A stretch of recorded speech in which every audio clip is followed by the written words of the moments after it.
সহায় কৰা কোভিড সাফাই কৰ্মীসকলক জীয়াই ৰখাৰ ব্যৱস্থা কৰক। ঘোৰ বিপদত সহায় কৰা কোভিড সাফাই কৰ্মীসকলক জীয়াই ৰখাৰ ব্যৱস্থা কৰক। কোভিড সাফাই কৰ্মীসকলক ন্যায় লাগে। মাননীয় মুখ্যমন্ত্ৰী মহোদয়ৰ মুখৰ কথা সত্যতা প্ৰমাণ কৰক। কোভিড সাফাই কৰ্মীসকলক ন্যায় লাগে। ঘোৰ বিপদত সহায় কৰা সমাজলৈ সেৱা কৰা সেই কোভিড সাফাই কৰ্মীসকলক ন্যায় লাগে। ঘোৰ বিপদত সমাজলৈ সেৱা কৰা কোভিড সাফাই কৰ্মীসকলক জীয়াই ৰখাৰ ব্যৱস্থা কৰক। সেয়া আছিল 2020 চনৰ কথা। তেতিয়া কোভিডৰ ভৰপূৰ সময়, কোভিডৰ ত্ৰাসত কোনো লোকেই বাহিৰলৈ ওলাই অহা নাছিল। কিন্তু সেইখিনি সময়তে কেইগৰাকীমান অসমীয়া যুৱক যুৱতীয়ে তেওঁলোকে বাহিৰলৈ ওলাই আহিছিল। তেওঁলোকে এক প্ৰকাৰ মৰহাসুৰে তেওঁলোকে সেইখিনি সময়ত ওলাই আহিছিল। তেওঁলোকে যিসকল লোক আছে, কোভিডত যিসকল আক্ৰান্ত যিসকল লোক আছিল, সেই ৰোগীসকলক তেওঁলোকে সেৱা আগবঢ়াৰ কাৰণে তেওঁলোক ওলাই আহিছিলে। তাৰ পাছতে মুখ্যমন্ত্ৰী ডক্টৰ হিমন্ত বিশ্ব শৰ্মাই তেওঁলোকক আশ্বাস দিয়া হৈছিল যে তেওঁলোকৰ চাকৰি নিয়মীয়াকৰণ কৰা হ'ব। তাৰ পাছতে তেওঁলোকে বিভিন্ন সময় কাকুতি মিনতি কৰিলে। বিভিন্ন সময়ত মুখ্যমন্ত্ৰীগৰাকীক তেওঁলোকে সুধিলে যে তেওঁলোকৰ চাকৰি কেতিয়া নিয়মীয়াকৰণ কৰা হ'ব বা কেতিয়া তেওঁলোকক সংস্থাপন দিয়া হ'ব। কিন্তু বছৰৰ পাছত বছৰ উকলি গ'ল। তাৰ পাছতো আজিলৈকে তেওঁলোকৰ চাকৰি নিয়মীয়াকৰণ নহ'ল, যাৰ বাবে তেওঁলোকে বিভিন্ন সময়ত তেওঁলোকে এই ধৰণে প্ৰতিবাদ তেওঁলোকে কাৰ্যসূচী ৰূপায়ণ কৰিছে। আজিও পুনৰবাৰ তেওঁলোকে চচললৈ আহিছে আৰু চচলত তেওঁলোকে এই ধৰণে অৱস্থান ধৰ্মঘট কাৰ্যসূচী তেওঁলোকে ৰূপায়ণ কৰিছে। তেওঁলোকৰ যিসমূহ তেওঁলোকৰ দাবী আছিলে, তেওঁলোকৰ এটাই দাবী আছিলে তেওঁলোকৰ চাকৰিটো নিয়মীয়াকৰণ তেওঁলোকৰ হ'ব লাগে। চাকৰি নিয়মীয়াকৰণ তেওঁলোকক কৰিব লাগে। কাৰণ মুখ্যমন্ত্ৰীয়ে যিধৰণে আশ্বাস দিছিলে তেওঁলোকক কোভিডৰ সেই সময়খিনিত, তেওঁলোকে এই জটিল সময়খিনিত তেওঁলোকে ৰোগীসকলক কি ধৰণে সেৱা আগবঢ়াইছিলে সেয়া অসমবাসীয়ে জানে। সেই দৃশ্যসমূহ দেখিছে।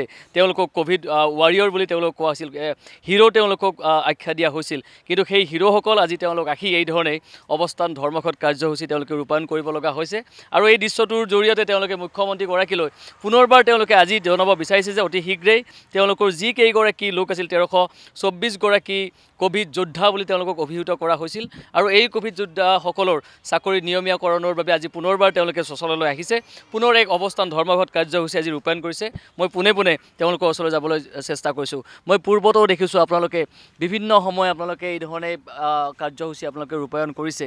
তাৰ পাছতো ক'ৰবাত নহয় ক'ৰবাত 1324 গৰাকী আপোনালোকৰ কোভিড যোদ্ধা, এই বা কেইগৰাকী যোদ্ধাৰ আজিলৈকে চাকৰি নিয়মীয়াকৰণ নহ'ল। কি ক'ব আজি পুনৰবাৰ? তো নমস্কাৰ।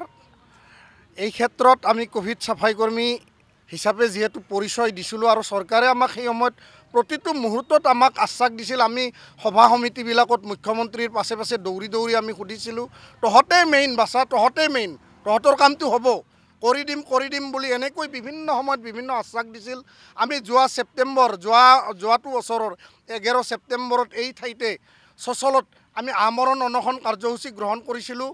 11 দিন 11 ৰাতি আমি চৰকাৰলৈ অপেক্ষা কৰিছিলোঁ। তাৰপিছত কোনো ধৰণৰ আমি ছিগনেল নাপালোঁ। তাৰপিছতো আমি চৰকাৰীভাৱে আমি তেখেতক প্ৰশাসনিকভাৱে আমি সাক্ষাৎ কৰাৰ প্ৰয়াসেৰে বিভিন্ন সময়ত আমি মেমৰেণ্ডাম দিছোঁ, অফিচত পাৰ্মিশ্যন লৈছোঁ। আমাৰ কাগজখন নাকচ কৰে। ইমান দুৰ্যোগ মুহূৰ্তত য'ত মানুহে মানুহক স্পৰ্শ কৰিলে মৃত্যু হয়, তেনেকুৱা এটা দুৰ্যোগ মুহূৰ্তত আমি সমাজখনলৈ সেৱা কৰিছিলোঁ। আৰু তেতিয়া তেখেত স্বাস্থ্য বিভাগত আছিল আৰু বৰ্তমানো মাননীয় মুখ্যমন্ত্ৰী মহোদয়ে স্বাস্থ্য বিভাগটো বৰ্তমানো তেখেতৰ হাতলৈ আনিছে। সেই সময়ত আমাক আশ্বাস দিছিল। গান্ধী জয়ন্তীত 2 অক্টোবৰৰ দিনা আমাক এখন ফুলাম গামোচা আৰু সুন্দৰকৈ এসাঁজ ভাত খুৱাইছিল আৰু আমাক কৈছিল প্ৰতিটো মুহূৰ্তত চৰকাৰ বা চৰকাৰী বিভাগ কোভিড সাফাই কৰ্মীৰ সপক্ষত থাকিব। ক'ত আজি 4-5 বছৰ হ'ল আমি বিভিন্ন সময়ত চৰকাৰৰ দৃষ্টি আকৰ্ষণাৰ্থে এনেকুৱা ধৰণে আমি বিভিন্ন কাৰ্যসূচী লৈছোঁ। এতিয়া আৰু উপায় নাই। আমি ভাবিছোঁ এতিয়া আৰু ব্ৰহ্মপুত্ৰত আত্মজাটো দিয়াটোৱে আমাৰ বেষ্ট। আমাক চৰকাৰে আমাক নাচায়। সমাজখনে আমাক তাৰমানে যিখিনি আমি সমাজলৈ ত্যাগ কৰিছিলোঁ তাৰ বিনিময় হিচাপে আজি আমি যিটো পালোঁ, এয়া বাস্তৱ ছবি। আমি আজি চচলত অসমবাসীৰ জ্ঞাতাৰ্থে আমি দেখুৱাব আহিছোঁ আৰু আমি সিদ্ধান্ত লৈছোঁ এতিয়া আৰু আমাৰ কোনো ৰাস্তাই নাই। সামাজিকভাৱেও আমি অৱহেলিত, চাৰিওফালে আমি অৱহেলিত। আপোনালোকে গোটেই জানে কোভিড ত্ৰাসৰ সময়ত সেৱা কৰা এই যিটো চোৱা পাতনিৰ কুকুৰতকৈও মানে আমাৰ সন্মান নাই। আমি তাৰমানে ক'তো একো মান সন্মানৰ কামত আমি হাত দিব নোৱাৰোঁ কাৰণ কিয় লগে লগে বন্ধ কৰি দিয়ে এইজন কোভিড চাফাই কৰ্মী এই যে চুইপাৰৰ কাম কৰিছিল তাত গুমুট ধুইছিল কিবা কৰিছিল গতিকে তাক এইখিনি লাৰিব নিদিবা সামাজিকভাৱেও আমি অৱহেলিত সেয়ে এতিয়া আমাৰ দৃঢ় সিদ্ধান্ত আমি বাহাল ৰাখিছোঁ আমি সিদ্ধান্তত উপনীত হৈ পৰিছোঁ যে আমি আৰু কাকুতি মিনতি কৰাৰ কোনো যুক্তিযুক্ততা নাথাকে আমি পোনে পোনে ব্ৰহ্মপুত্ৰত আমি জঁপিয়াই সকলোৱে নিজৰ জীৱনটো সামৰণি মাৰাটোৱে আমাৰ বেটাৰ বুলি আমি অনুভৱ কৰিছোঁ মুখ্যমন্ত্ৰীগৰাকীয়ে সেই মুহূৰ্তত আপোনালোকক নিজেই পিপি কিট পিন্ধি মুখ্যমন্ত্ৰীগৰাকীও আহিছিল মুখত মাস্ক লগাই আহিছিল মুখ্যমন্ত্ৰীয়ে কৈছিল যে আপোনালোকৰ চাকৰিসমূহ পাৰ্মানেণ্ট কৰা হ'ব নিয়মীয়াকৰণ কৰা হ'ব তাৰ পাছতো ক'ৰবাত নহয় ক'ৰবাত গোটেই যিটো বিষয় আপোনালোকে ইমান দিন কোৱাৰ পাছতো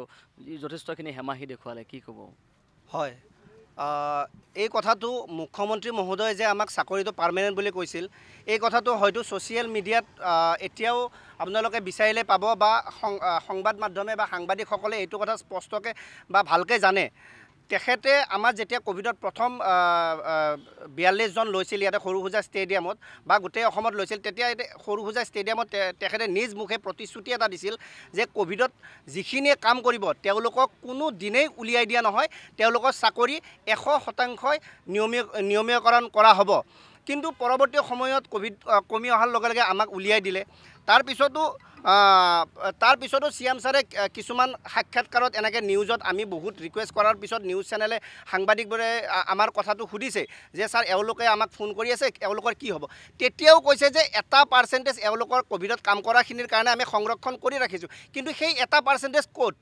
1% চাওক আজি চিএম ছাৰে কৈছে যে 1 লাখ নিযুক্তি দিছোঁ ঠিক আছে এইটো আমাৰ কাৰণে গৌৰৱৰ কথা অসমত আমাৰ প্ৰথম এজন চিএম হয়তো 1 লাখ চাকৰি দিছে কিন্তু এই 1 লাখৰ ভিতৰত যদি 1%ও আমাক দিলে হয় ক'ভিড চাফাই কৰ্মী 1 লাখৰ 1% হ'লে 1000 জন কিন্তু আমাৰ এতিয়া 1000 জনো চাফাই কৰ্মী আমাৰ হয়তো ইয়াত নাই কিমান আছে আপোনালোকৰ এতিয়া আমাৰ যদিও আমি 1324 জন আমি কাগজে কলমে আমি 1324 জন বুলি কৈ আছিলোঁ কিন্তু এতিয়া বহুতৰে হয়তো আশা বাদ দিলে বহুতে হয়তো কিছুমান নিজৰ নিজৰ কৰ্ম সংস্থাপন লাভ কৰিলে কিন্তু এতিয়া আমি খুব বেছি ইয়াতে যিখিনি আছোঁ আৰু হয়তো আৰু 50 জন 100 জনমান হ'ব খুব বেছি 500 জনমান আমি এতিয়া আছোঁ গতিকে মুখ্যমন্ত্ৰী মহোদয়ক এটাই অনুৰোধ তেখেতে নিজৰ যিটো মুখেদি দিয়া ভাষ্য সেইটো বাহাল ৰখাৰ ব্যৱস্থা কৰক আৰু সেইটো আমি চিএম ছাৰক সেইটো আশাতে ৰৈ আছোঁ আৰু আপোনালোকক মই এটা বস্তু দেখাব খুজিছোঁ এইখন 2020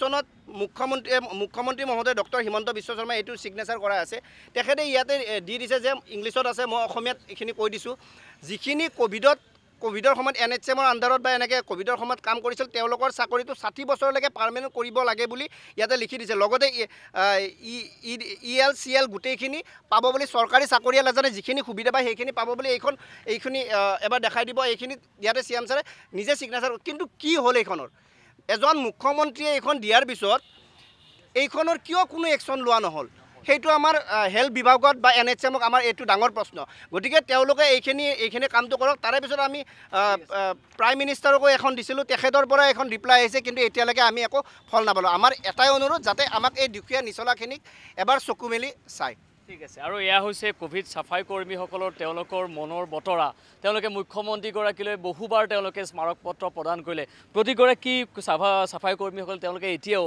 আশাৰে তেওঁলোকে বাট চাইছে যে মুখ্যমন্ত্ৰীগৰাকীৰ পৰা এটা গ্ৰীণ ছিগনেল এটা আহিব আৰু তাৰ পাছতে হয়তো এই যিকেইগৰাকী তেওঁলোকৰ চাফাই কৰ্মী আছে যিকেইগৰাকী চাফাই কৰ্মীয়ে সেই ক'ভিডৰ তাকৰ সময়ত তেওঁলোকে দিনে নিশাই তেওঁলোকে একাকাৰ কৰি তেওঁলোকে এই ধৰণে কাম কৰিছিলে তাৰ ফল কিন্তু এতিয়ালৈকে প্ৰশাসনে তেওঁলোকক দিয়া নাই এতিয়ালৈকে মুখ্যমন্ত্ৰীগৰাকীয়ে তেওঁলোকক সেই ফল আচলতে দিয়া নাই যাৰ বাবে তেওঁলোকে আশাৰে এতিয়াও বাট চাই আছে তেওঁলোকে আশা কৰিছে মুখ্যমন্ত্ৰীগৰাকীৰ তৰফৰ পৰা তেওঁলোকক পুনৰবাৰ তেওঁলোকৰ যিটো চাকৰি সেই চাকৰিটো নিয়মীয়াকৰণৰ প্ৰস্তাৱ হয়তো ল'ব ৰাজ্য চৰকাৰে সেই আশাৰে তেওঁলোকে বাট চাই আছে আৰু তেওঁলোকে কৈছে যিখিনি তেওঁলোকৰ বাকী আছে এই বাকী থকা যিখিনি লোক আছে ইতিমধ্যে বহু লোকে অন্য কামলৈ তেওঁলোক স্থানান্তৰিত হ'ল বাকী যিখিনি তেওঁলোকৰ 500ৰ পৰা 600 যিখিনি লোক আছে এতিয়াও তেওঁলোকে আশাৰে বাট চাই আছে সেই লোকসকলৰ যাতে চাকৰি নিয়মীয়াকৰণ কৰে তাৰ বাবে তেওঁলোকে মুখ্যমন্ত্ৰীগৰাকীক আহ্বান জনাইছে